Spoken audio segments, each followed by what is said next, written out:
ராமநாதபுரம் மாவட்டம் முதுகுளத்தூர் சட்டமன்ற தொகுதியில் அதிமுக வேட்பாளர் மலேசியா எஸ் பாண்டி தீவிர வாக்கு சேகரிப்பில் ஈடுபட்டு வருகிறார்.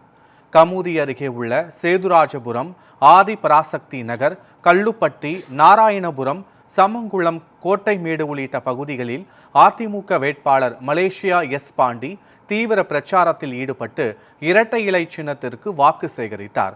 அப்போது பொதுமக்கள் குளவையிட்டு ஆரத்தி எடுத்து கட்சி கொடியின் நிறங்களில் மாலை அணிவித்து உற்சாக வரவேற்பு அளித்தனர்.